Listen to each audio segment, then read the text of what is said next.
अगर हमने अपना इर्द गिर्द माहौल की जो सफाई है उसमें अकतलफी से काम लिया तो इसका खमियाजा आने वाली नस्लों को देखना होगा। हम ये नहीं कह सकते कि ये मेरी एक काविश होगी या किसी एक की फर्द वाहिद की, ये हम सबको मिलजुल कर चलना है। हम सबकी जिम्मेदारी है कि अपनी जो भी जगह हो उसको साफ रखें। जब ये रोड पे चल रही होती है हम हैरान हो जाते हैं। लोग समझते थे कि मोदी का कद इतना बड़ा हो गया है कि उनको कोई रोकने वाला नहीं है।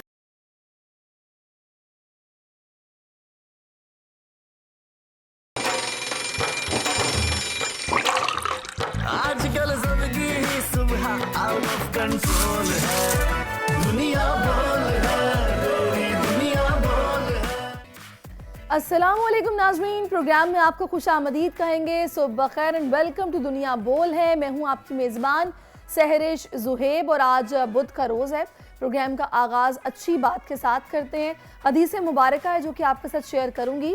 जो मुसलमान भी दरख्त लगाए या काश्तकारी करे उसमें से परिंदे इंसान या चौपाए खाएं तो लगाने वाले के लिए सदक़े का सवाब है।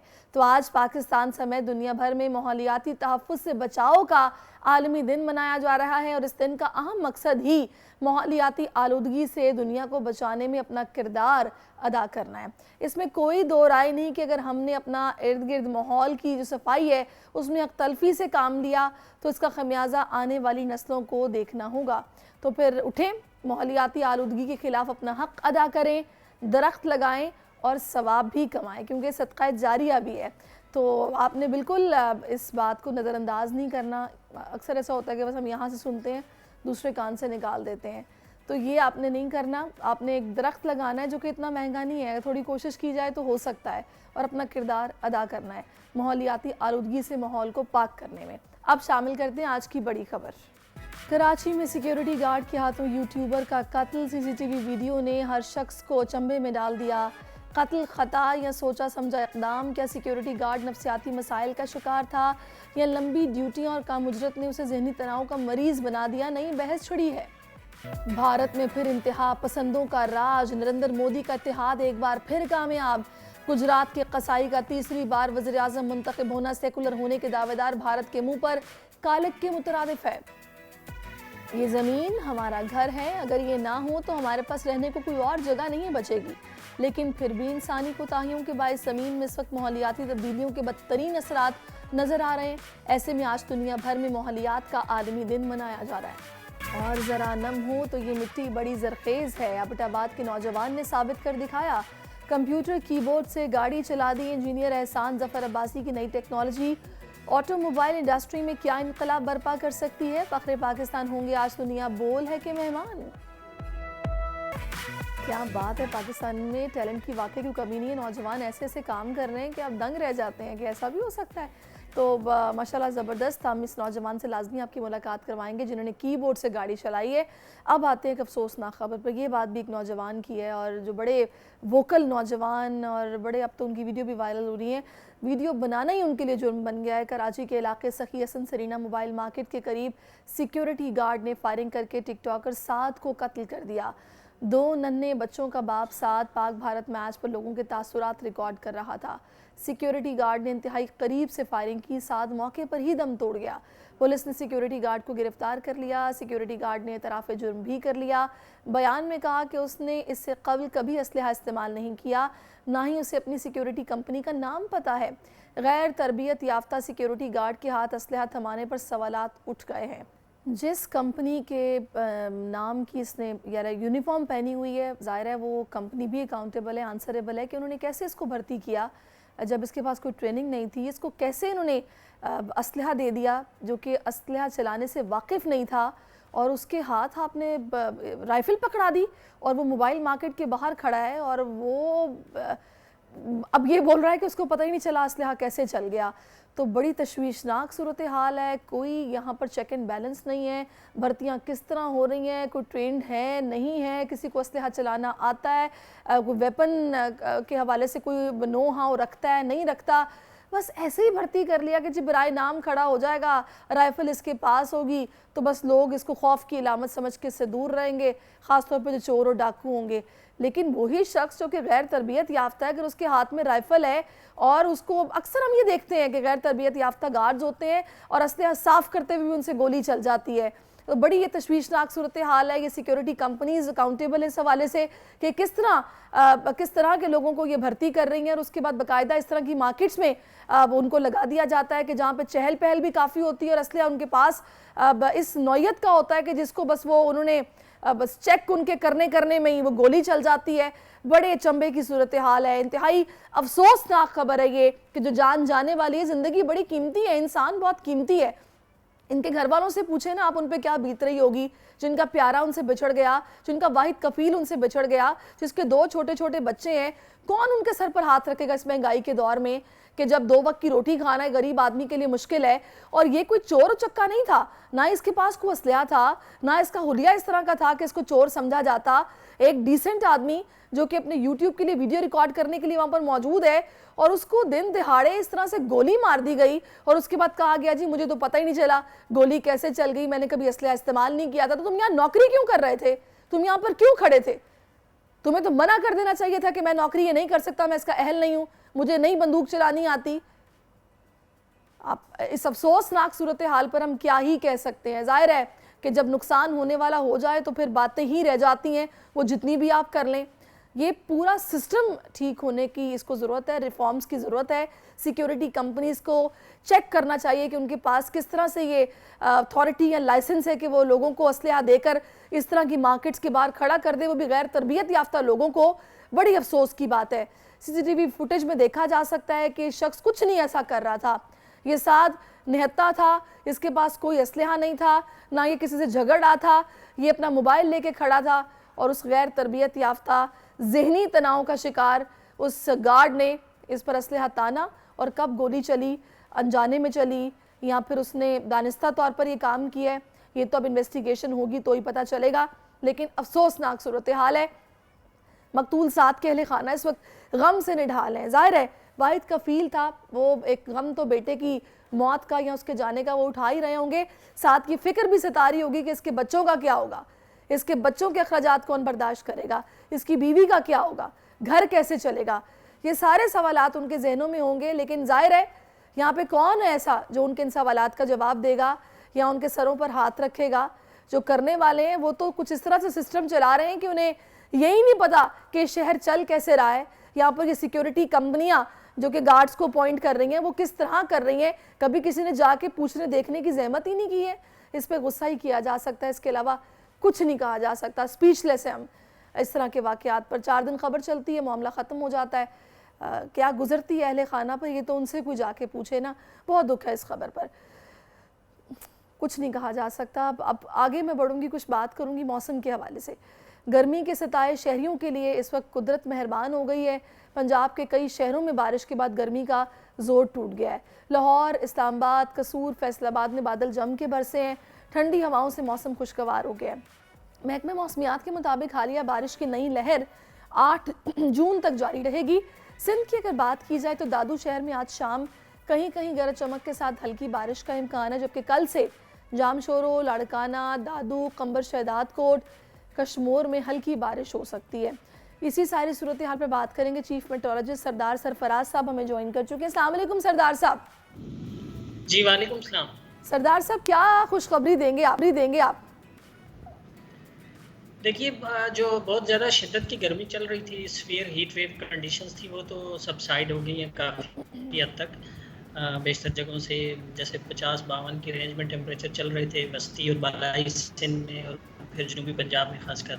तो उन इलाकों से अब काफ़ी हद तक कम हुई है गर्मी तो अभी भी है, लेकिन ये कि वो जो बहुत सीवियर हीट वेव कंडीशंस थी वो सबसाइड हुई हैं। ये वेस्टर्ली वेव जो अप्रोच कर रही है इसकी बायस, और उसमें जैसे आपने खुद बताया कि पंजाब के कुछ मैदानी इलाकों में और कुछ उधर बालाई इलाकों में KP के वहाँ कल बारिश रिपोर्ट हुई है, कहीं आंधी कहीं बारिश।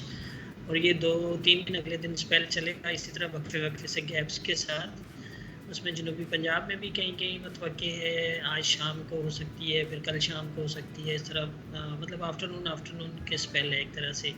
लाहौर, फैसलाबाद, गिरदोनवा और फिर सरगोदा, मियाँ वाली इससे एरिया में नीचे जो है ना। तो सरदार साहब हम प्री मानसून बारिशें जल्दी एक्सपेक्ट करें, कब से शुरू होंगी या फिर ये उन्हीं का एक कह सकते हैं स्पेल है?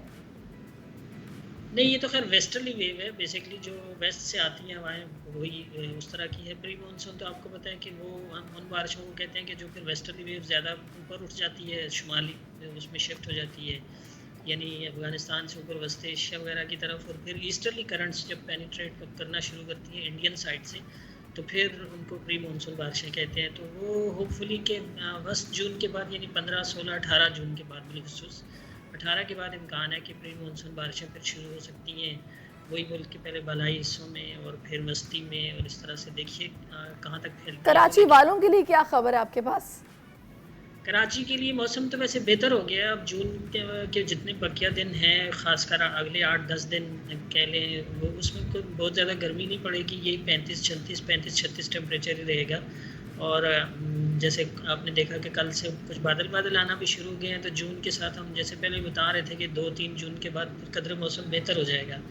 तो वो बहुत ज़्यादा जो हब्स वाली कैफियत होती थी, 38 से ऊपर टेम्परेचर और फिर 50-60% ह्यूमिडिटी और विंड बिल्कुल नहीं होती थी, तो उसकी वजह से बहुत हब्स वाली कैफियत होती थी। तो उसमें काफ़ी हद तक अब कमी आ गई है। अब यही 34 से 36 की रेंज में टेम्परेचर रहा करेगा, जो कि धूप फूप निकलती है तो ज़ाहिर है गर्म और मरतूब मौसम तो होता है, लेकिन उस शिद्दत का नहीं कि जैसे मई के दिनों में देखने को मतलब हम फेस करते तो हैं। सरदार साहब, बारिश तो ठीक है, आप बता रहे हैं कि ये वेस्टर्न वेव है, आगे हम ईद कैसी गुजारने वाले हैं? सख्त गर्मी में या फिर कुछ मौसम सही रहेगा?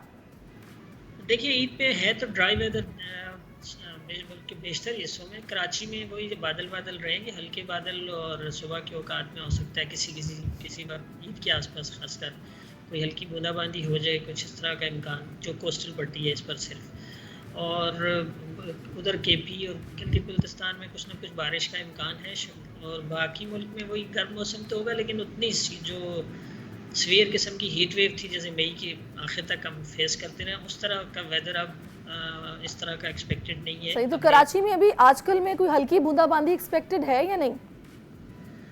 देखिए, इसमें कोई ऐसी खास काबिल ज़िक्र बूंदाबांदी एक्सपेक्टेड नहीं है। मतलब सुबह और शाम में क्लाउड्स थोड़े अच्छे आ जाते हैं, हो सकता है चंद एक जगहों में कोई बूंदें टपक जाए, लेकिन कोई ऐसी सिग्निफिकेंट चीज़ नहीं है उसमें। चलें जी, फिर भी मौसम ने अभी हाथ हौला रखा हुआ है। कदरे हम देख रहे हैं कि कुछ गर्मी कम हुई है। बहुत शुक्रिया आपका सरदार साहब, आप हमारे साथ मौजूद रहे और आपने इस हवाले से बताया है। अब में तो भाई लाहौर मुझे इसीलिए अच्छा लगता है कि वहाँ पे जैसे ही गर्मी शदीद होती है उसके बाद बारिश हो जाती है। काश कराची में भी ऐसा हुआ करे। किसी ज़माने में कहा जाता है कि हुआ करता था ऐसा कि हल्की हल्की फुहार पड़ती रहती थी, मौसम बड़ा सुहाना होता था, लेकिन अब गर्मी बहुत ज़्यादा हो गई है। अभी एक ब्रेक शामिल करते हैं, स्टे विद अस। आजकल जिंदगी ही सुबह आउट ऑफ कंट्रोल है, दुनिया बोल है, दुनिया बोल है। जी, वेलकम बैक नाजरीन। जैसे कि मैंने अपने प्रोग्राम के आगाज़ में बताया कि आज माहौलियात से जो आलूदगी है उसको पाक करने का, माहौल को उससे बचाने का आलमी दिन मनाया जा रहा है, और इस दिन को मनाने का मकसद यही है कि दुनिया में बसने वाले तमाम इंसानों को झंझोड़ा जाए, थोड़ा सा टंग ट्विस्टिंग है, उन्हें याद दिलाया जाए कि यही सैयारा यानी कि दुनिया जहां हम रहते हैं ये हमारे बच्चों का घर है। तो इस घर को बचाने और ये बचाव कैसे मुमकिन है, ये हमने आज जानने की कोशिश करनी। इसी सारी सूरत हाल पे बात करने के इसमें कोऑर्डिनेटर हैं वज़ीर-ए-आज़म बराए मौसमियाती तब्दीली रुबीना खुर्शीद आलम साहिबा ने हमें ज्वाइन किया। बहुत शुक्रिया रुबीना साहिबा आपके वक्त के लिए। रुबीना साहिबा, दुनिया में इस वक्त सबसे बड़ा चैलेंज माहौलियाती तब्दीली है, जिससे हम अकेले नहीं निमट रहे। ज़ाहिर है ये सभी का मुश्तरका एक प्रॉब्लम है और मुश्तरका कोशिशों की ज़रूरत है। पाकिस्तान में देर से ही सही, लेकिन आखिरकार क्लाइमेट चेंज पर अब वजारत दी जाने लगी है। इस वक्त महकमा आपके पास है और सबसे चैलेंजिंग महकमा भी यही है। तो माहौलियाती तहफ़्फ़ुज़ के चैलेंजेस से निमटने के लिए आपके क्या प्लान्स हैं? बिस्मिल्लाहिर्रहमानिर्रहीम। देखिए, मैं पहले तो आपकी बहुत मशकूर हूँ कि आपने इस अहम मुद्दे के ऊपर जो है आवाज़ उठाई और इस फोरम प्लेटफॉर्म को जो है मुहैया किया कि हम बात कर सकें। देखिए, जहाँ तक बात है कि ये बहुत अहम तरीन चैलेंजिंग एक शुबा है, डेफिनेटली एक बहुत अहम तरीन इस टाइम डिस्कशन भी है पूरी दुनिया की। और अगर इसमें ये कहना कि पाकिस्तान ने अब इस पे कोई कदम उठाया तो ऐसा नहीं है। काफ़ी अरसे से इस पे काम हो रहा है और काफ़ी स्ट्रॉन्गली इसके ऊपर काम हो रहा है। और वजारत अब की नहीं है, काफ़ी पहले की बनी है। और मैं चाहूँगी कि आपका जो कैमरा है वो हमारा, अगर बोर्ड जो है जो मिनिस्टर्स का होता है वो दिखाएं, तो आपको पता चलेगा जाएगा कि कब से कब तक काम ये इस पर शुरू हुआ। दूसरी बात ये है कि जहाँ आपने बात की कि ग्लोबली इसके ऊपर देखें, अगर देखा जाए तो वर्ल्ड इकनॉमिक फोरम जो है उसके ऊपर सबसे ज़्यादा शहबाज साहब ने हमारे ऑनरेबल प्राइम मिनिस्टर मियां मोहम्मद शहबाज शरीफ ने जिसके ऊपर बात की वो क्लाइमेट चेंज और पीस था, क्योंकि ये दोनों चैलेंजेस जो हैं, ये दोनों चीज़ें एक बहुत बड़ा चैलेंज है और हमें इनके ऊपर ना सिर्फ बात करनी है, काम करना है और इस पे ज़्यादा से ज़्यादा वॉर फुटेज के ऊपर काम करने की ज़रूरत है, क्योंकि क्लाइमेट चेंज की कोई एक सरहद नहीं है, कोई एक जगह नहीं है कि ये आज यहाँ है तो कल कहीं और होगा या तो आगे नहीं होगा, जहाँ कहीं पर भी असर होता है। अच्छा, आप तो रुबीना साहब अपने तौर पर कोशिश कर रही हैं, लेकिन हुकूमत माहौलियाती तब्दीलियों के हवाले से कितनी संजीदा है? हमारी जो क्लाइमेट पॉलिसी है वो कहाँ है, क्या है? क्योंकि जिस तरह गर्मी बढ़ रही है, पानी तो सर से ऊपर जा चुका है अगर अब तक कुछ ना किया गया तो। देखिए, सबसे पहले आप ये कह रहे हैं कि मैं आपकी मशकूर हूँ कि आपने कहा कि मैं कोशिश कर रही हूँ, तो अगर मैं कोशिश कर रही हूँ तो मैं हुकूमत का ही हिस्सा हूँ और कोशिश कर रही हूँ, तो इसका मतलब है कि हुकूमत की ना सिर्फ संजीदगी है बल्कि बहुत ज़्यादा, क्योंकि प्राइम मिनिस्टर मियां मोहम्मद शहबाज शरीफ साहब जो हैं उनकी सबसे टॉप प्रायोरिटी के ऊपर जो है वो क्लाइमेट चेंज है। जिस तरह मैंने पहले पिछले सवाल में भी जिक्र किया है कि वर्ल्ड इकनॉमिक फोरम में उन्होंने सबसे ज़्यादा जो बात की वो क्लाइमेट चेंज के ऊपर बात की, तो इससे ज़ाहिर होता है कि संजीदगी का अमल कितना ज़्यादा है। और दूसरी बात यह है कि आपने क्लाइमेट पॉलिसी की बात की, तो पॉलिसी जो है डेफिनेटली वो भी, उसके ऊपर भी जो है पाकिस्तान में हमेशा काम भी हुआ। और एक चीज़ मैं आपको कहना चाहूँगी कि 18वीं तरमीम के बाद ये सब्जेक्ट जो है वो सूबों के पास भी किया और लिहाज, बट फिर भी जो वफाक है उसके जो दायरा कार के अंदर जितने काम है, और इसके अलावा हमारी सबसे ज़्यादा जो इम्पॉर्टेंट एक कोशिश है वो ये है कि तमाम तर सूबों को साथ लेकर चला जा सके, कोऑर्डिनेशन की जा सके और चीज़ों को बरूए कार लाया जा सके, और साथ साथ हम आज़ाद कश्मीर गिलगित बल्तिस्तान अपने तमाम तर एलिमेंट्स जो उनको साथ लेके ना सिर्फ चलें बल्कि एक मजबूत लायामल की तरफ चलें, जिससे मुल्क की बका हो सके, जिससे मुल्क में बेहतरी आ सके और चैलेंजेस जो है उनसे कि ऐसा तो कतई नहीं हो सकता कि अगर एक जगह पर एक जो है वो घर में। बिल्कुल, हमारी हुकूमत की दावा करती है कि हमारे मुल्क की जो कार्बन एमिशन है वो बाकी ममालिक के मुकाबले में कम है। अगर ऐसा है तो फिर आलूदा तरीन शहरों में हमारे शहरों के नाम टॉप पर क्यों हैं?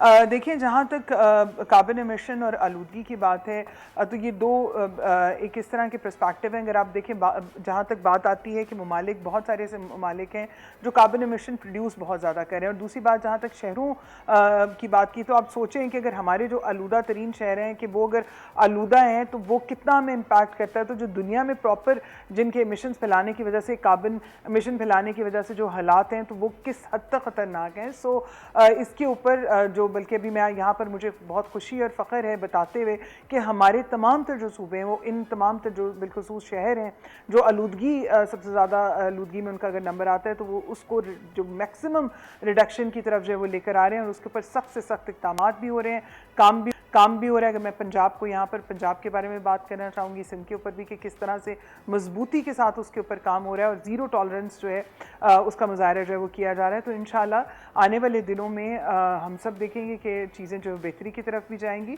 और दिस इज़ नॉट कि ये, हम ये नहीं कह सकते कि ये मेरी एक काविश होगी या किसी एक की फ़र्द वाहिद की, ये हम सबको मिलजुल कर चलना है। क्योंकि हम देखें, हम पॉलिसीज़ को लेकर आते हैं, उसको इम्प्लीमेंट भी किया जाता है, लेकिन एक चीज़ जो आपके अपने अंदर भी होता है कि आप उसमें कितना किरदार जो है बिल्कुल ऐसा ही है कि आप उस किरदार अदा कर रहे हैं। पाकिस्तान में जो कार्बन एमिशन है उसकी सबसे बड़ी वजह ईंटों के भट्टे हैं, और ये एक ऐसी टेक्नोलॉजी है जिसका मुतबादिल ब्लॉक की शक्ल में मौजूद है। इसके बावजूद हम इससे निकल नहीं रहे। अब तक भट्टे क्यों हम नहीं बंद करवा सके, जो इतना एक बड़ा रीज़न है आलूदगी का?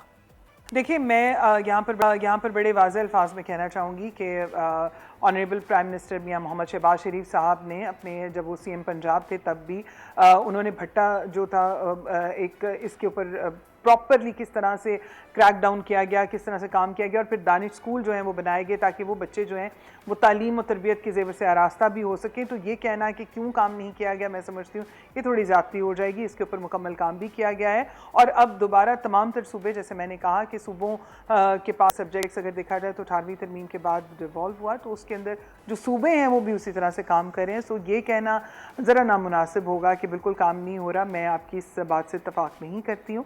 अगर आप कहेंगे तो इंशाल्लाह नेक्स्ट प्रोग्राम में हम आपको डेटास जो है वो प्रोवाइड कर देंगे ताकि आपको मुकम्मल पता भी चल सके। देखिए, पूरी कोशिश की जाती है कि अगर कहीं पर जो चीज़ें गलत हैं उनको रोका जा सके। इसमें हमारे जो EPAs हैं, तमाम तरह एनवायरमेंटल प्रोटेक्शन जो डिपार्टमेंट्स हैं वो बहुत एक्टिवली काम कर रहे हैं, और एंगेज। चले जी, बहुत अच्छी बात है। आप जो बातें बता रही हैं वो तो बड़ी पॉजिटिव बातें हैं, और आप लोग अगर सीरियस इसको ले रहे हैं तो इंशाल्लाह इसके रिजल्ट्स भी आगे आने वाले दिनों में हमें नज़र आएंगे। बहुत शुक्रिया रुबीना साहिबा, आप मेरे साथ मौजूद रही हैं। और भाई ज़मीन जो है ना, ये सभी का घर है, भले चार पाए जिन जानवरों के 4 पैर होते हैं उनके लिए हो, या इंसानों के लिए हो, या भी हयात के लिए हो, ये सभी का घर है जिसकी हमें हिफाजत करनी है।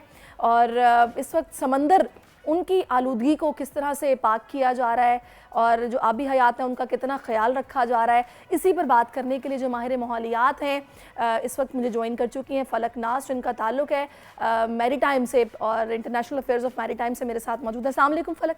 वालेकुम अस्सलाम। Thank you so much for your time. अच्छा, जैसा कि मैंने अभी जिक्र किया कि चौपाए हों या फिर आबे हयात हों, ये दुनिया सभी के लिए है, तो समंदर की हिफाजत करना भी हम सब की जिम्मेदारी है। तो इससे पहले कि आप लोगों की सर्विसेज क्या है या आप लोग किस तरह समंदर को साफ़ कर रहे हैं, मुझे ये बताइएगा जो एक इंटरनेशनल स्टैंडर्ड है जिसको आप लोग भी फॉलो करते हैं समंदर को साफ़ रखने के लिए, क्या उसमें पॉइंट्स हैं जिनको आप लोगों ने फॉलो करना होता है, किस तरह हिफाजत करनी है? जो आपका जितना भी समंदर की हदूद है वो असल में आपके पास एक इंटरनेशनल जो है वो इम्पोर्टेंस है उसकी, क्योंकि जब आप समंदर की बात करते हैं तो हम दुनिया भर में जितने भी ममालिक हैं वो सब आपके जितने भी ममालिक हैं वो सब का समंदरी एक कह लें आप के वास्ता जो है वो सबका पड़ता है उससे। तो पाकिस्तान हो या दुनिया भर का कोई भी ममालिक हो, उनको जो है इंटरनेशनल रेगुलेशंस को फॉलो करना होता है, जो कि इंटरनेशनल मैरीटाइम ऑर्गेनाइजेशन है वो ये सारे रूल्स और सारे जितने भी रेगुलेशंस हैं वो ये तरतीब देते हैं। उसमें उन्होंने एक पोल्यूशन, मेरीन पोल्यूशन के हवाले से एक रेगुलेशन तरतीब दिया हुआ है, जिसमें वो सारे जितने भी आपके माहौल के हवाले से, समंदरी माहौल के हवाले से जितनी भी आलूदगी के मसाइल हैं उसमें उन्होंने आपको कुछ जो है वो रूल्स एंड रेगुलेशंस दिए हुए हैं। जैसे कि आपके जहाज़ वगैरह हैं, अगर उससे कोई धुआं निकल रहा है तो उसको हमें किस हद तक कम रखना चाहिए ताकि हम समंदरी हयात को ख़राब ना करें। उसके बाद उन जितना भी तेल या आपका जो भी शिप से निकलता है उसको किस तरह से आपने कम करना है ताकि आपके समंदर में कोई मसाइल ना पैदा हो। तो ये सारी चीज़ें जो हैं वो आपका इंटरनेशनली हमें जो है वो फॉलो करने पड़ते हैं। अच्छा, ये स्टैंडर्ड है। सही। मुझे ये बताएगा कि जो हमारे शिप्स हैं जी, वो अभी पाकिस्तान में कितने जदीद हैं? मतलब देखिए, ये तो सभी जानते हैं मेंटेनेंस तो अपनी जगह पर होती है, लेकिन टेक्नोलॉजी जितनी पुरानी होती है ज़ाहिर है वो उतना ही आलूदा करेगी माहौल को, जितनी जदीद होगी उसमें कंट्रोल किया जाता है। तो किस तरह की सिचुएशन है? जो हमारी इंटरनेशनल की जो रेगुलेशंस हैं उन्होंने ये बताया हुआ है कि आपके शिप्स के अंदर जो है वो क्या क्या चीज़ें नस्ब होनी चाहिए जो कि आपके ये माहौल का जितनी भी आलूदगी का मसला है वो उसको कम कर सकें। तो आपके पाकिस्तान के अंदर जो जितनी शिप्स हैं उन्होंने अपने शिप्स के अंदर ये इंस्टॉल किया हुआ है अपने जहाज़ों में। उनके पास जो है वो हर किस्म का ट्रीटमेंट सिस्टम मौजूद है ताकि माहौल के जो है वो आलूदगी का मसला जो है वो हल हो सके। और आपके जो भी शिप्स के अंदर है उसमें आप कोई भी अगर पानी भी आपके जो शिप के नीचे वाले टैंक में मौजूद होता है तो वो चीज़ जो है वहाँ पे उसके अंदर मौजूद जो पानी होता है उसको भी आपको ट्रीट करके बाहर फेंकना होता है। तो वो सिस्टम आपके लाजमी है आपके शिप्स के अंदर। मुझे ऐसे लगता है, आप इसमें मेरी तस्हीह करेंगी, मुझे लगता है कि ये जो हमारे माहीगीर हैं बिल्कुल ये ज़्यादा आलूदा करते हैं समंदर को। उसकी सबसे बड़ी वजह ये कि अगर आप चले जाएं, क्योंकि कराची में तो नाज़रीन जानते ही आप कि यहाँ पर पोर्ट मौजूद है, और यहाँ पर मैंने जो वहाँ पर हालात देखे हैं बहुत गंदा पानी होता है जो वहाँ पे आप खड़े नहीं हो सकते हैं। तो समटाइम मैं सोचती हूँ कि ये किसका काम है इस पर चेक एंड बैलेंस रखना या देखना। ऑयल भी रस रहा होता है उनके जो छोटे छोटे से वो शिप्स होते हैं उनमें से, उसके अलावा वैसे बहुत गंदगी होती है।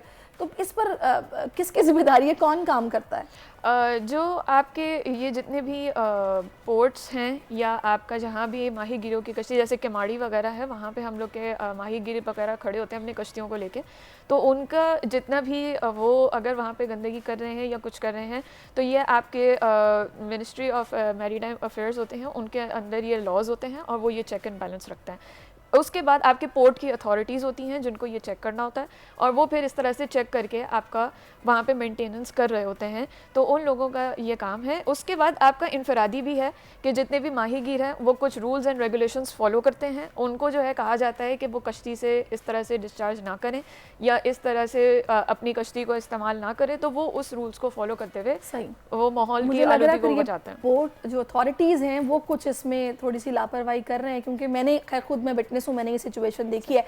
मुझे ये बताइएगा सबसे चैलेंजिंग चीज़ इस वक्त क्या है समंदर को आलूदगी से बचाना है अगर आपने, और एक ऐसा चैलेंज जो कि आप कोशिश कर रहे हैं उसको ओवरकम करने की जो फ़िलहाल नहीं कर पाए? देखिए, जब आप माहौल की बात करते हैं तो उसमें खाली एक बंदे का एफ़र्ट नहीं होता। ये एक ऐसा मसला है जिसमें हम सब का एक कॉमन गोल है, या आप कह लें कि एक मुश्तरका आपका एक एम है कि आपको ये अचीव करना है। तो अगर कोई हम चैलेंजेस हमें दरपेश हैं तो हमें उसमें इकट्ठा होने की ज़रूरत है। हमें सबसे पहले तो ये ज़रूरत है कि हम सब ये समझें इस बात को कि अगर हम अपने समंदर को गंदा करते हैं तो वो सिर्फ एक बंदे को ही बुरा इम्पेक्ट नहीं पड़ेगा, वो सारी आवाम के ऊपर बुरा इम्पेक्ट पड़ेगा। तो अगर हम ये रियलाइज़ करते हैं तो फिर उसके बाद ही हम सब मिल के एक एफ़र्ट करके अपनी सारी साहिली पट्टी को बचा सकते हैं और कुछ साफ भी कर सकते हैं।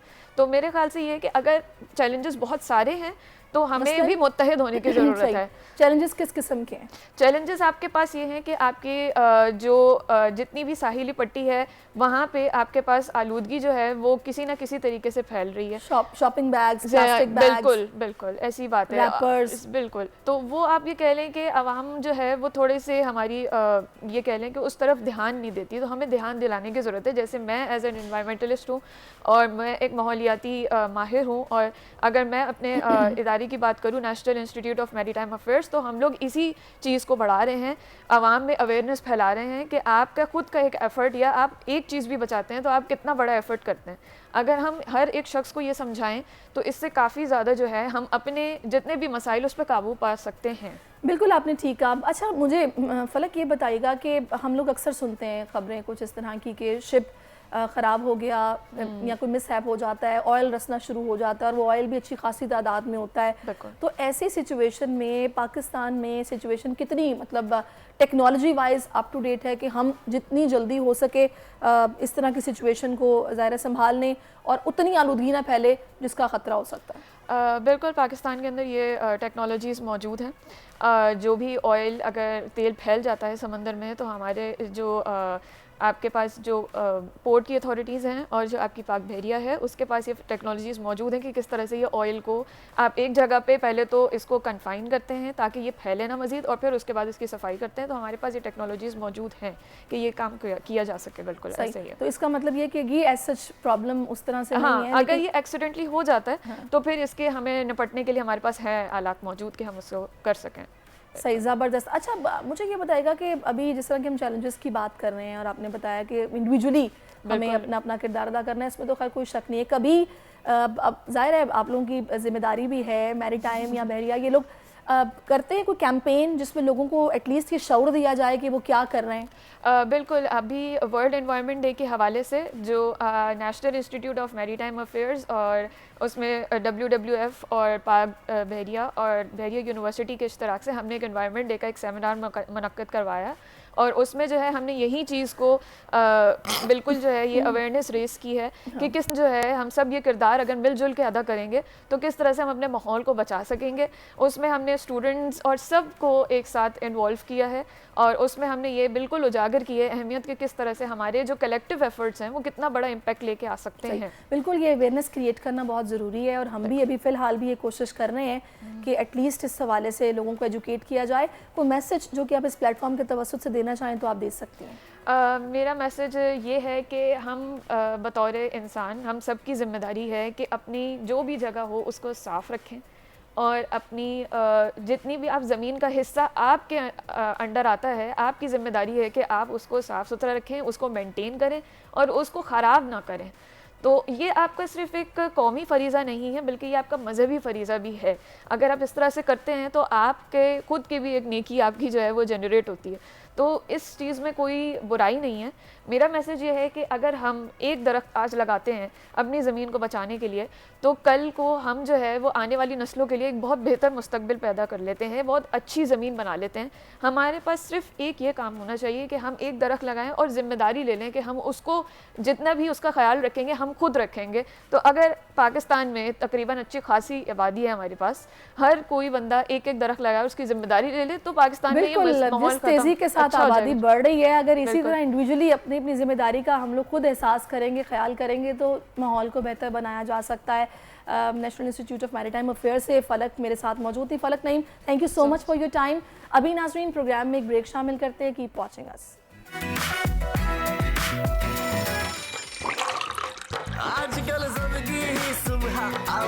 कंट्रोल है, दुनिया बोल है, मेरी दुनिया बोल है। Welcome back. अब कुछ बात करेंगे पड़ोसी मुल्क के हवाले से। भारत में नफरत की सियासत दम तोड़ने लगी। लोकसभा के इंतखाबात में 400 पार का नारा लगाने वाले मोदी जी की हुकूमत बनाने की हसरत दम तोड़ने लगी।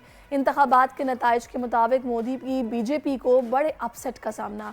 हुक्मरान जमात को 239 नशस्तों पर बरतरी, जबकि कांग्रेस इत्तेहाद को 234 नशस्तों पर वो आगे है।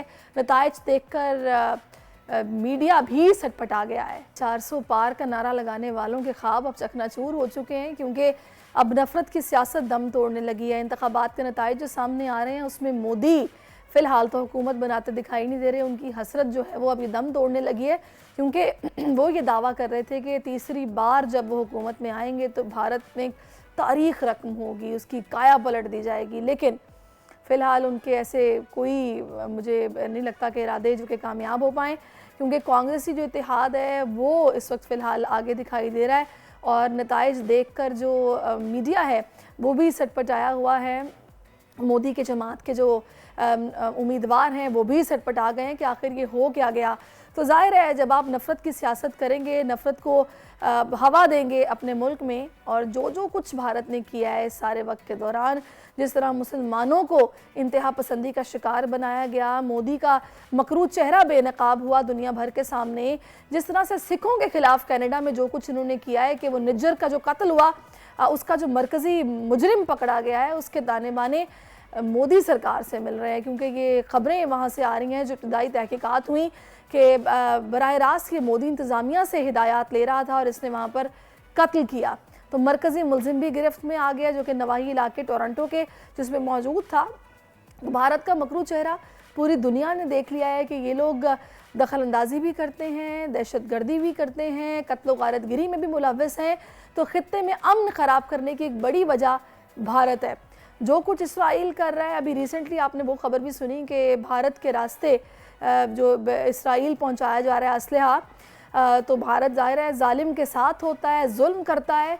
और ये सारी जग हसाई जो भारत को मिली है मोदी के दौर में मिली है। मोदी जिसको गुजरात का कसाई कहा जाता है, किसी ज़माने में एक वक्त एक अरसा तक इसको ब्लैकलिस्ट किया गया था, ये अमेरिका में इसके दाखिले की इसको इजाज़त नहीं थी। वो मोदी जो है वो इस बार फिर से ख्वाब देख रहा था कि वो एक बार फिर से भारत पर हुकूमत करेगा, लेकिन उसका ये ख्वाब चकनाचूर होता दिखाई दे रहा है, क्योंकि जो नताइज सामने आ रहे हैं वोटों की गिनती के बाद उसमें जो कांग्रेसी इत्तेहाद है वो फ़िलहाल आगे दिखाई दे रहा है, जिसमें आपको पता है कि राहुल गांधी जो है वो एक बड़े जो हैं कैंडिडेट और जो कह सकते हैं कि अब हरीफ हैं मोदी के, वो फ़िलहाल आगे दिखाई दे रहे हैं।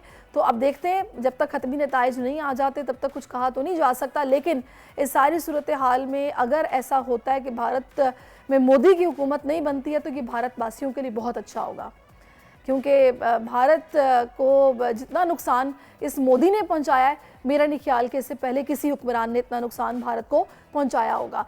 अब जनाब आगे बढ़ते हैं, कुछ बात करते हैं। पाकिस्तान में टैलेंट की कमी नहीं है। आज हीरो पाकिस्तान में हम आपकी मुलाकात करवाने वाले हैं एबटाबाद के नौजवान इंजीनियर से, जिन्होंने कंप्यूटर कीबोर्ड की मदद से गाड़ी चला दी है जनाब, और बड़ा कामयाब तजर्बा हुआ है। सब हैरान है कि आखिर ये हो कैसे गया, बगैर किसी इंसान के गाड़ी रोड पर चल कैसे सकती है, लेकिन चलिए जी। इस वक्त हमें एहसान ज़फ़र अब्बासी जो कि इंजीनियर हैं वो ज्वाइन भी कर चुके हैं। एहसान, thank you so much for your time और बहुत बहुत मुबारकबाद आपको, आपने माशाल्लाह ये प्रोजेक्ट बनाया है। ज़रा बताइए तो इस प्रोजेक्ट को बनाने का ख्याल कैसे आया और कितना खर्चा इस प्रोजेक्ट पर आया इसको मुकम्मल करने में?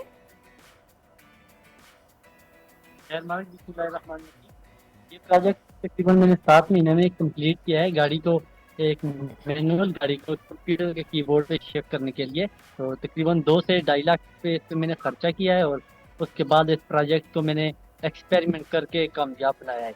और इस एक्सपेरिमेंट करने के बाद, कामयाबी के बाद, इस प्रोजेक्ट की वजह से मुझे वज़ीर आला के पीके ने एक गाड़ी भी गिफ्ट किया और स्कॉलरशिप का भी किया है। अच्छा, ज़बरदस्त। मुझे बताइएगा, पहाड़ी रास्तों पर बगैर इंसान के कार को चलता देखकर यकीनन लोग हैरान होते होंगे, तो आवाम का रिस्पांस कैसा है जब वो देख रहे हैं कि बगैर ड्राइवर के गाड़ी चल रही है? बिल्कुल, जब भी कोई गाड़ी देखता है, जब ये रोड पे चल रही होती है, फ्रंट सीट पे कोई भी नहीं बैठा होता, तो सब हैरान हो जाते हैं कि ये गाड़ी आखिरकार चल कैसे रही है। तो फिर जब मैं गाड़ी को रोक के कीबोर्ड दिखाता हूँ कि कीबोर्ड से मैं कंट्रोल कर रहा हूँ, तब उनको यकीन आता है। वैसे हर कोई हैरान परेशान हो जाता है कि ये गाड़ी आखिर कैसे चल रही है, और वो भी पहाड़ी इलाके पे। अच्छा, वैसे मुझे भी बड़ी हैरत हो रही है क्योंकि जो आपकी कार है वो स्टीयरिंग में ही आपने बताया कि गियर भी है, उसके कीबोर्ड में स्टीयरिंग भी है, गियर भी है, ब्रेक भी, सब कुछ आपके कीबोर्ड पर है। तो ये कनेक्टिविटी आपने किस तरह की है? कोई एआई की मदद भी ली है या बस ऐसे ही आपने मैनुअली सारा काम किया है? अभी जो आप समझ लें कि एआई या प्रोग्रामिंग वगैरह का यूज़ नहीं किया इस प्रोजेक्ट में। हो सकता है फ्यूचर में मैं करूं, लेकिन अभी वायरिंग के जरिए और मैकेनिकली चेंजिंग करके मैंने इस प्रोजेक्ट को बनाया है। अच्छा, अब इसमें मुझे ये जिसमें गाड़ी बताइएगा का कि जिस तरह बगैर ड्राइवर के है, तो ये नेविगेशन सिस्टम भी इसके अंदर है कि रास्ते का तयन भी खुद से कर ले? किस तरह से इसको ड्राइव किया जा सकता है? मतलब आपको गाड़ी के करीब रहना पड़ेगा या फिर आप कहीं से भी बैठ के इसको ऑपरेट कर सकते हैं? अभी जो गाड़ी के जो है ना, पिछली सीट पे बैठ के गाड़ी को कीबोर्ड कनेक्ट करके चलाना पड़ता है, लेकिन इसके बाद जो मैं काम करूंगा वो हो सकता है कि जीपीएस पे मैं काम करूं कि गाड़ी के अंदर कोई भी मौजूद ना हो और गाड़ी वायरलेस तरीके से चले, किसी इंटरनेट कनेक्शन के जरिए या जीपीएस के जरिए चलाई जाए। तो इसके बाद इस प्रोजेक्ट पे मैं काम करूंगा। अच्छा, अभी जब आपने ये प्रोजेक्ट मुकम्मल किया है, आपने बताया वज़ीर आला ने आपको गाड़ी भी गिफ्ट की है और बड़ी अच्छी बात है, स्कॉलरशिप का भी कहा है। किसी कंपनी ने आपसे कांटेक्ट किया है कि आपसे हम लोग कोलैबोरेशन करना चाहते हैं, कुछ तरह की कोई बात हुई? नहीं, अभी तो किसी कंपनी ने रब्ता नहीं किया इस हवाले से, कि हो सकता है फ्यूचर में कर दे, लेकिन गवर्नमेंट ऑफ KPK ने काफ़ी तावन किया है, लेकिन कंपनी से अभी रब्ता नहीं हुआ। तो मुझे ये भी बताइएगा कि 8 महीने का वक्त क्यों लगा? ये काम जल्दी किया जा सकता था या फिर किसी वजह से आपको इतना वक्त लगा?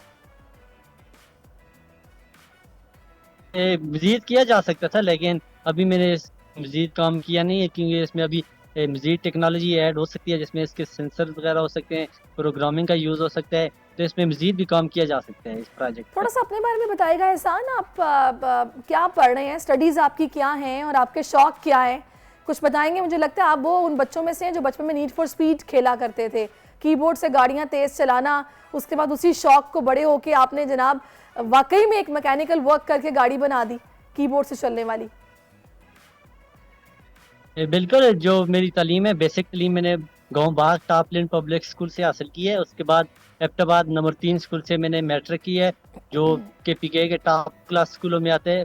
उसके बाद फिर मैंने FSC प्री इंजीनियरिंग की है डिग्री 1 कॉलेज एबटाबाद से, और अभी तक जो मेरी क्वालिफिकेशन है वो FSC प्री इंजीनियरिंग तक है।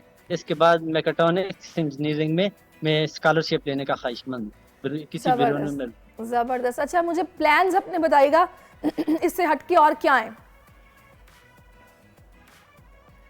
क्या जी? स्टडीज के अलावा क्या प्लान्स के आपके प्रोफेशनली इस काम को आगे लेकर जाने में? इस फील्ड में मैं काफ़ी इंटरेस्टेड हूँ। ज़रूरी नहीं कि इसमें कार के साथ ही प्रैक्टिकल करता हूँ, बल्कि इसके अलावा भी मेरे प्रोजेक्ट हैं, जिसमें मैंने एक साल पहले बाइक बनाई थी किसानों के लिए। ट्यूबवेल आप घर से बैठ के मोबाइल कॉल के जरिए ऑन ऑफ कर सकते हैं किसी भी इलेक्ट्रॉनिक्स अशिया को, जिसमें फ्रिज हो गई, टीवी हो गई, वॉशिंग मशीन हो गई, आप डिवाइस लगा दें तो मोबाइल कॉल के जरिए वो आपकी कंट्रोल होगी। ये डिवाइस मैंने बनाई है। इसके अलावा एक और गाड़ियों के लिए डिवाइस बनाई है कि अगर आपकी गाड़ी कोई चोरी कर लेता है तो आप मोबाइल कॉल के जरिए गाड़ी को बंद करके गाड़ी की ब्रेक प्रेस कर सकते हैं और गाड़ी के अंदर होने वाली गुफ्तगू भी आप लाइव सुन सकते हैं। ये 2 डिवाइसें भी मैंने बनाई हैं।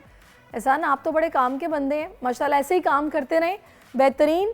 और बड़ी अच्छी बात है कि CM KP ने आपको सपोर्ट किया है और आपके साथ हैं। बहुत शुक्रिया आपके वक्त के लिए, ऑल द बेस्ट, आगे भी ऐसे रहें। Thank you so much for giving us your time.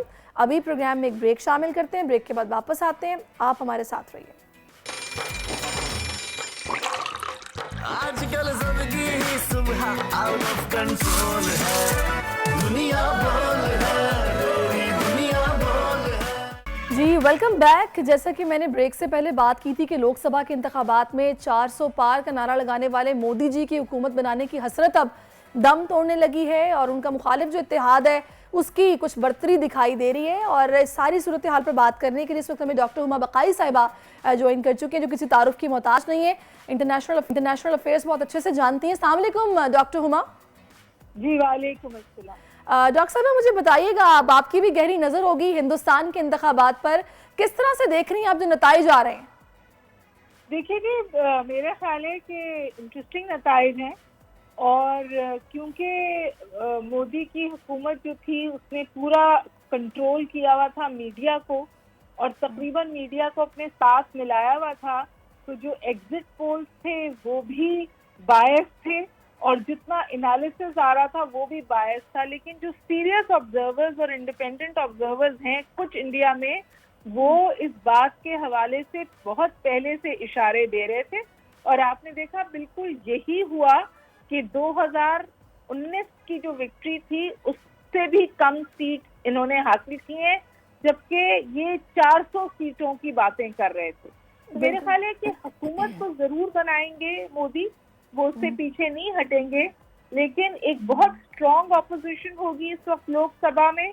जो कांग्रेस लेड ब्लॉक है वो अब जरूर मोदी को बेड़ी डालेगा। मैं हमेशा एक बात कहती थी कि लोग समझते थे कि मोदी का कद इतना बड़ा हो गया है कि उनको कोई रोकने वाला नहीं है, लेकिन यही जमहूरियत की खूबसूरती होती है कि अगर आप वोट को अहमियत दें, हैसियत दें, वोट की आवाज़ सुने, तो फिर जो अनफ्रेंडली ट्रेंड्स होते हैं, जो रियासत मुखालिफ ट्रेंड्स होते हैं, उन्हें लोग रोकते हैं। तो इंडिया ने मोदी को बेड़ी डाली है, और अब मोदी को बहुत एक उनको उनके साथ अलायंस करनी पड़ेगी, जो कद्र मुस्लिम फ्रेंडली अलायंस के साथ मिलकर हुकूमत बनानी पड़ेगी।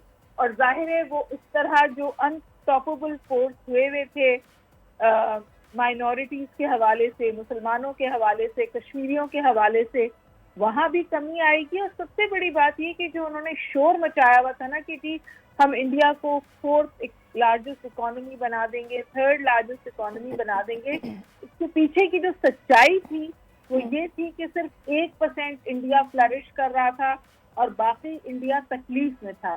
चाहे वहाँ के किसान हो, चाहे वहाँ की यूथ एम्प्लॉयड यूथ हो, या वहाँ के गरीब गुरबा हो। जो इंडियन पॉवर्टी और इंडियन भूख है वो अफ्रीका से भी ज्यादा है। बिल्कुल ऐसा ही है जी। तो डॉक्टर हुमा, इसके अलावा जो रीजंस हैं इसके पीछे, क्योंकि जो रिसेंट हम बात करें हैपनिंग्स की, तो उसमें हमने ये भी देखा कि दुनिया भर में इनकी जगहसाई हुई मोदी की वजह से, जो सिखों के साथ इन्होंने कनाडा में किया है, जिसके बाद अभी बराह रास्त के बताया जा रहा है कि जो किलर्स थे वो मोदी इंतजामिया से इंस्ट्रक्शंस लेते हुए वहाँ पर टेरर फैला रहे थे। तो इसने इस सारी कार्रवाई ने कितना नुकसान पहुंचाया है मोदी को और इस भारत को? मेरा ख्याल है कि जो इंडिया मोदी से बहुत बड़ा है, और जो इंडिया का सेन तबका है, और जो इंडिया की अवाम है, उसने नफरत की सियासत को रिजेक्ट किया है। ये बात बिल्कुल वाज़ेह होकर सामने आ गई है। मैंने आपसे पहले भी गुजारिश की कि लोग कहते थे कि इंडिया को कौन रोकेगा, क्योंकि वेस्टर्न पावर्स तो चशमपोशी भी करती थी, पुष्टपनाही भी करती थी, इसीलिए मोदी वो कुछ कर गुजरा जो उसने किया। लेकिन अब रोक अंदर से आएगी। मेरा ख्याल है that is a new in Indian politics कि प्राइम मिनिस्टर वो जरूर बनेंगे, लेकिन वो कमजोर प्राइम मिनिस्टर। सही, यानी कि डॉक्टर हुमा, जिस तरह हम यहाँ देखते हैं कि अगर इत्तेहाद हो तो फिर जाहिर है सभी की डिमांड्स को पूरा करना और हुकूमत को लेकर चलना जो कि तिनके के सहारे पर होती है, बड़ा मुश्किल हो जाता है। तो मोदी के लिए भी हुकूमत चलाना अब आसान नहीं होगा पहले की तरह। नहीं, देखिए यहाँ की मिसाल मत लीजिए। अच्छा, यहाँ पर हमने मेजॉरिटी जिसने वोट लिया उसको हुकूमत ही नहीं बनाने दी। वहां पे ये सब कुछ हो सका क्योंकि एक बहुत ताकतवर प्राइम मिनिस्टर होने के बावजूद वो इलेक्शन रिजल्ट को मैनिपुलेट नहीं कर सका, और जो आवाम की आवाज है उसको सुनना पड़ा, वोट को इज्जत देनी पड़ी। बहुत बहुत शुक्रिया।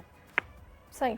अच्छा, अब हुमा साहब, आपको क्या लगता है, क्योंकि अब मोदी का ये दावा है कि अब जब वो तीसरी बार वज़ीर आज़म बनने जा रहे हैं तो तारीख रकम कर देंगे, भारत की काया पलट जाएगी। डू यू थिंक सो कि ये मुमकिन हो पाएगा, या ऐसा वो क्या करने जा रहे होंगे कि जिससे वो ये दावा कर रहे हैं?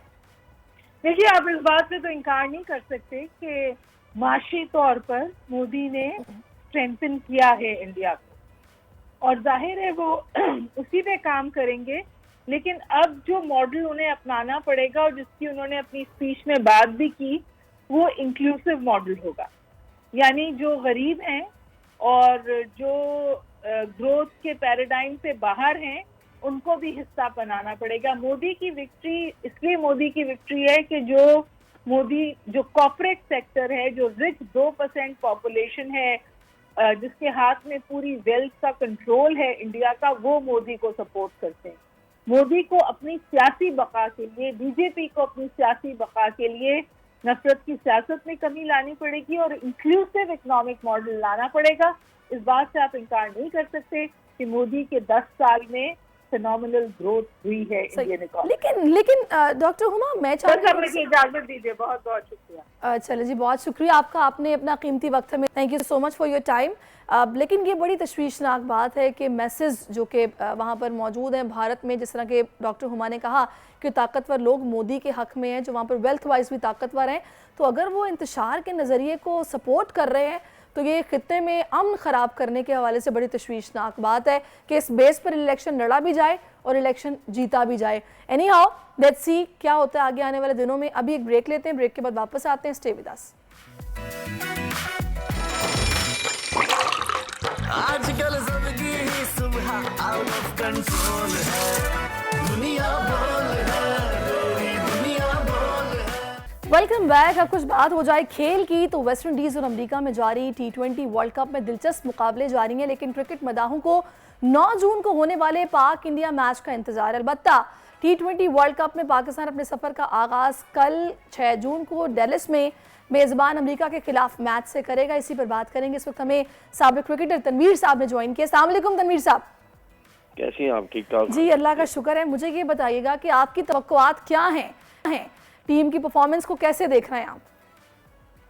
देखें, तवक्कुआत तो जाहिर सी बात है अच्छी रखनी चाहिए, और स्पेशली यूएसए के अगेंस्ट तो मुझे ऐसा लगता है कि पाकिस्तान की टीम अच्छा खेलेगी। अब देखते हैं कि फिलहाल तो जितने भी मैचेस अभी हो रहे हैं वहाँ इन पिचेस के ऊपर जो ड्रॉप इन पिचेस हैं यहाँ पे यूएसए में, वहाँ पे जितनी भी टीम्स हैं उनको ज़रा स्पेशली अगर हम बैटिंग के हिसाब से बात करें, वहाँ पे मुश्किलात तो हो रही हैं, और टेक्निकली वाइज कहीं ना कहीं हमारी जो बैटिंग लाइनअप है बाबर और रिजवान के अलावा, वो उनको मुश्किलात हो सकती हैं। लेकिन मैं फिर भी समझता हूँ कि यूएसए के अगेंस्ट इनको अच्छी क्रिकेट खेलनी चाहिए। लेकिन यूएसए ने जो कनाडा के अगेंस्ट पहला मैच खेला है और 194 रन जो चेस किए, उसकी वजह से हो सकता है शायद पाकिस्तान के ऊपर थोड़ा सा प्रेशर आए कि यूएसए अपनी कंट्री में खेल रहा है, अपनी कंडीशंस में खेल रहा है, कि ये हो सकता है मुश्किल डाल सकती है पाकिस्तान के लिए। अच्छा, अभी रिसेंट खबर है, चूंकि आपको पता है कि कल मैच है और कल ही की खबर है ये कि इमाद वसीम इंजर्ड हो गए हैं और उनको वो आउट कर दिया गया वर्ल्ड कप से, दायरा बाहर हो गए हैं, और इसकी तस्दीक भी बाबर आजम की तरफ से की गई है। तो ये किस तरह का नुकसान है? देखिए, मुझसे पूछे तो मेरे लिए तो खेले ना खेले एक ही बात है। अच्छा। क्योंकि मैं तो इन जैसे लोगों को वैसे भी, जिन्होंने रिटायरमेंट दे दी थी, मैं तो इन जैसों को वैसे भी फोन कर करके कभी भी नहीं बुलाता। ये हो या मोहम्मद आमिर हो, मेरी तरफ से खेले ना खेलें मुझे कोई प्रॉब्लम नहीं है, क्योंकि इन दोनों की वजह से भी पाकिस्तान टीम वैसे भी T20 वर्ल्ड कप जो लास्ट इंडिया में खेला गया था फाइनल में पहुंचे थे। ये कोई इतने बड़े मसले नहीं, अगर ये ना भी खेलें तो पाकिस्तान के लिए इतना नुकसान नहीं है। सही, चलें जी, ठीक है, आपकी ज़ाती राय है ये। मुझे बताइएगा कि ओपनिंग जो बैट्समैन है वो कॉम्बिनेशन क्या होना चाहिए आपके ख्याल में, क्या जहन में है? देखिए, साइम अयूब को काफी ट्राई कर दिए, कोई 20-21 मैचेस उन्होंने खेले, जिसकी वजह से बाबर आजम फिर तीसरे नंबर पे आए। अब ये इंग्लैंड के अगेंस्ट फिर दोबारा जो सीरीज हुई थी उसमें बाबर ने ओपन की, और वही दोबारा से फिर बाबर ने और रिजवान ने फिर रन कर दिए। मुझे नहीं लगता अब कि बाबर आजम अब तीसरे नंबर पे आएंगे। हाँ, अब ये बाबर की कोचिंग स्टाफ की या गैरी क्रिस्टन जो हेड कोच हैं उनकी क्या सोच है कि अब ये डिफरेंट कंडीशन है, ऑस्ट्रेलिया इंग्लैंड से हट गए हैं, अब यहाँ पे आए हैं तो साइम को दोबारा से मौका दे। लेकिन मुझे नहीं लगता कि साइम को शायद अब ये दोबारा से ओपन करवाएंगे। बाबर आजम, रिजवान अब मुझे लगता है अब यही ओपन करेंगे। सही। अच्छा, अब एक सवाल आपके लिए आया है कि जो अमेरिका की ग्राउंड है ना, ये इसकी बहुत आउटफील्ड स्लो है इसका, तो इसका नुकसान कितना हो सकता है टीम को? देखें, आउटफील्ड स्लो है तो ये सबके लिए स्लो है, और दूसरा ये कि जब स्लो आउटफील्ड होती है तो फिर आपको जरा रनिंग बिटवीन द विकेट जो है वो ज्यादा करनी पड़ती है, क्योंकि नॉर्मल ग्राउंड जो तेज होते हैं वहाँ पे आप शॉट मारते हैं तो ग्राउंड तेज होता है, गेंद बहुत तेजी से ट्रेवल करता है और बाउंड्री हो जाती है। तो अमेरिका का तो इसका फायदा हो सकता है ना, वो तो यूज्ड टू होंगे इन कंडीशन से। नहीं, फायदा तो हो सकता है, जाहिर सी बात है, वो अपनी कंडीशंस में खेलते हैं, उनको पता है कि कहाँ शॉट जाएगा, कितना भागना है, कहाँ चौका हो जाएगा, उसका फायदा तो होता है। लेकिन लेकिन अगर आप क्रिकेट वाइज देखें, अगर आप बैटिंग देखें, बॉलिंग देखें, उस चीज के सामने रखते हुए तो फिर ग्राउंड तो हम साइड पे कर देते हैं ना। वो उस चीज पे तो पाकिस्तान टीम से इतने अच्छे तो नहीं है ना। लेकिन अब क्या खेलता है पाकिस्तान, ये तो हमें कल पता चलेगा। सही।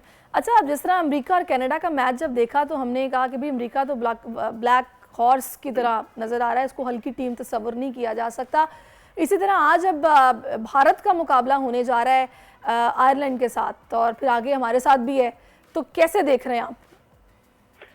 देखिए, फास्ट बॉलर जिस तरह इस कंडीशंस में, स्पेशली यूएसए की कंडीशंस में ड्रॉप इन पिचेस पे जिस तरह बॉलिंग कर रहे हैं, वो बहुत मुश्किल हो रही है, चाहे किसी भी टीम के फास्ट बॉलर्स हो। अगर आयरलैंड के बॉलर्स शुरू में सर्किल में नए बॉल्स अच्छी बॉल करते हैं, इंडिया के आउट भी हो जाते हैं, लेकिन उसके बाद जो है एक्सपीरियंस बॉलर्स नहीं है आयरलैंड के, लेकिन इंडिया के बाद बहुत एक्सपीरियंस बैट्समैन है, वो हो सकता है कवर कर जाए उस चीज को अगर शुरू में सर्किल में आउट भी होते हैं। तो मतलब अपर हैंड है, बहुत ज्यादा अपर है। बॉलिंग देखें इंडिया की, मुझे नहीं लगता आयरलैंड के बैट्समैन उनको मुश्किलात में डाल सकते हैं। अगर बैटिंग देखें इंडिया की, मुझे नहीं लगता बॉलर्स डाल सकते हैं। मैच कोई नहीं है, बाकी अब किस तरह की क्रिकेट खेलते हैं ये आइडिया अब लगाना होगा, लेकिन मैच कोई नहीं है इंडिया और आयरलैंड का, कोई मैच नहीं है। अच्छा, मैं आपसे ये भी जानना चाहूँगी कि जिस तरह की हमारी परफॉर्मेंस है, ज़ाहिर अभी आपने पिछली जो सीरीज़ 2 गुजरी हैं वो भी देख ली हैं, जैसे हम परफॉर्म कर रहे हैं, तैयारी आपके जहन में है, तो क्या आप एक्सपेक्ट कर रहे हैं पाकिस्तान इंडिया के मैच से? देखिए, ये जो मैच होगा ना आज इंडिया और आयरलैंड का, फिर उसके बाद पाकिस्तान और यूएसए का जो मैच होगा, इन दोनों के सामने वीक टीम्स हैं। ये जब दोनों खेलेंगे फिर इससे आइडिया हो जाएगा कि इनकी स्ट्रेंथ क्या है, ये किस लेवल की क्रिकेट खेलना चाह रहे हैं। क्योंकि जिस तरह कल अफगानिस्तान ने युगांडा को मारा है, सही धोया उन्होंने धो के बताया है कि बड़ी टीम ही होती है, छोटी टीम छोटी टीम ही होती है। छोटी टीम के खिलाफ ऐसे क्रिकेट खेलते हैं जैसे हम खेले। इसी तरह ही इंडिया का पता चलेगा और पाकिस्तान का पता चलेगा। अगर पाकिस्तान यूएसए के खिलाफ मुश्किल में खेलता है, मुश्किल में जीतता है, तो फिर तो पाकिस्तान के ऊपर इंडिया का प्रेशर ही प्रेशर है, क्योंकि इस नो डाउट, इसमें कोई दो राय है ही नहीं, इंडिया की साइड पाकिस्तान से बहुत बड़ी है, ठीक है ना। तो फिर पाकिस्तान के ऊपर प्रेशर आएगा इंडिया का कि अब इंडिया के खिलाफ जो है वो कैसे खेलना है। इस पे कोई शक नहीं है कि जब पाकिस्तान खेलता है इंडिया से, उनका लेवल कुछ डिफरेंट होता है, एनर्जी बहुत ज्यादा आ जाती है, लेकिन जब आप जैसी क्रिकेट पीछे खेल के आते हैं, फिर आगे उसको बेहतर करना इंडिया के खिलाफ, वो फिर आपके लिए जो है मुश्किल हो सकता है। वैसे भी लोग बहुत ज्यादा परसेंटेज जो है वो यही है, लोग यही कह रहे हैं कि जी इंडिया जो है वो पाकिस्तान से जीत जाएगा। ऑन पेपर जो है पाकिस्तान का इंडिया से कोई मुकाबला नहीं है, लेकिन पाकिस्तान की टीम ऐसी है कि वो इंडिया को हरा सकती है। सही। अच्छा, मैं आखिर में आपसे थोड़ी सी बात करूंगी। वैसे तो मोहसिन नकवी साहब ने कहा है कि तनकीद फ़िलहाल ना करें टीम पर किसी भी किस्म की, लेकिन आज़म खान पर बड़ी तनकीद हो रही है कि ना फिटनेस है, ना परफॉर्मेंस है, क्या पर्ची पर उनको मौका मिल रहा है, कुछ इस तरह की बातें की जा रही हैं। आपकी इस पर राय क्या है? देखिए, इसमें कोई शक नहीं, मेरी राय शुरू से ही आज़म के लिए यही है कि देखिए आज़म को भी ख़राब किया जा रहा है, उसको भी पता नहीं क्या उसके दिमाग में डाला जा रहा है कि जी इसी फिटनेस के साथ खेलते रहो। इसी फिटनेस के साथ आप 1-2 मैच में रन करेंगे, ठीक है, उसके बाद आप फिर ढूंढते रह जाएंगे हम रन कैसे करेंगे। लोग भी बेवकूफ़ हैं, उसको पता नहीं क्या बोल बोल के खराब किए जा रहा है। वो भी शायद एक आध मैच के इंतजार में, एक आध मैच में रन करो, सोशल मीडिया में वाह होगी, Azam is back, Azam is back, बस यही चलता रहेगा। इस फिटनेस के साथ आप इंटरनेशनल क्रिकेट नहीं खेल सकते। ये आज़म को कम करना पड़ेगा अपने आप। सही कह रहे हैं, बिल्कुल ऐसा ही है। अगर वो नहीं कम करेगा उसकी मुश्किल होगी आगे। बिल्कुल जाहिर है, टीम में फिर जगह बनाना मुश्किल हो जाएगा। आखिर में प्लेइंग 11 आपकी नजर में क्या होने चाहिए और आउट किसको करेंगे टीम से? देखिए, प्लेइंग 11 वही होनी चाहिए जो आखिरी इंग्लैंड के खिलाफ टीम खेली थी, मुझे तो ऐसे ही लग रहा है। वही प्लेइंग 11 होनी चाहिए, वही फास्ट बॉलिंग जो हारिस रऊफ खेले थे, नसीम शाह ये थे, आमिर थे, ठीक है, उसके बाद ये शाहीन अफरीदी थे, शादाब हमारा स्पिनर अटैक है ही तो ऑफ कलर लग रहे हैं जी, नसीम तो ऑफ कलर दिखाई दे रहे हैं। मैं वही कह रहा हूँ ना, शायद आज के मैच में ना खेलें, सॉरी पाकिस्तान जो यूएसए के खिलाफ खेलेगा शायद उसमें ना खेलें, लेकिन बैटिंग लाइनअप वही मुझे नजर आती है। बाबर आजम हो गए, रिजवान हो गए, उस्मान खान हो गए, फखर जमान हो गए, यही चलती भी आएगी जो बैटिंग। हमारे पास कोई ऐसे कोई ब्रेडमैन थोड़ी पड़े हैं कि हम टीम बनाते हुए जरा मुश्किल होगी हमें किसको खिलाएं किसको ना खिलाएं, वही चलती भी आ रही है टीम हमारी। तो शादाब के बारे में क्या व्यूज है? शादाब के बारे में वही बता सकते हैं जो शादाब को सपोर्ट कर रहे हैं, जो शादाब को लेके आए, वही बता सकते हैं। इसके बारे में क्या हम बोल सकते हैं? उसामा मीर के साथ खुलेआम ज्यादती की है और ये शादाब के चक्कर में, ये उसको बाहर कर दिए, इसको खिलाना है किसी तरीके से, उसको बॉलिंग की जगह बैट्समैन बना रहे। अब ये अबरार सोचे के साथ भी तो ज्यादती हो रही है। हाँ हाँ, जाहिर सी बात है, ये सब शादाब की वजह से हो रहा है, ये सब शादाब की इतनी वजह से गहरी हो रहा दोस्ती है। है, क्या कह रहे हैं? इतनी गहरी दोस्ती है शादाब की। नहीं, इसमें हम ये नहीं कह सकते कि बाबर के साथ ही इसकी दोस्ती है। आपका बाबर के साथ अगर दोस्ती है या नहीं, कोचिंग स्टाफ क्या उधर घूमने गया हुआ है? कोचिंग स्टाफ क्या कर रहा है? वो वहाब रियाज वहाँ घूमने फिरने गया हुआ है, वो तो सिलेक्शन कमेटी का हिस्सा है। पहली तो बात, वो तो खुद गलत सिलेक्टर बना, वो कहीं से सिलेक्टर है ही नहीं, ना उसको सिलेक्शन का पता है ना किसी चीज का पता है। सही। वो क्या कर रहा है वहाँ पे? उसी ने तो सिलेक्ट किया इसको, उसी ने सही। तो सिलेक्ट किया, उसी ने चले तो बाहर किया। अब आज देखते हैं ना कि मुकाबले ये अमेरिका के खिलाफ कैसे खेलते हैं, क्लियर हो जाएगा। बहुत शुक्रिया आपका, आप तनवीर साहब हमारे साथ मौजूद रहे और आपने इस हवाले से अपने व्यूज़ हमें दिए हैं। सुबह सुबह टाइम निकालना मुश्किल होता है। नाज़रीन, प्रोग्राम का वक्त भी अब ख़त्म हो गया है। इंशाल्लाह कल आपसे मिलते हैं एक नए प्रोग्राम के साथ। कल तक के लिए अल्लाह हाफ़िज़। आजकल जिंदगी ही सुबह आउट ऑफ कंट्रोल है, दुनिया बोल है, मेरी दुनिया बोल है। सब्सक्राइब करें और बेल दबाएं ताकि कोई खबर रह न जाए।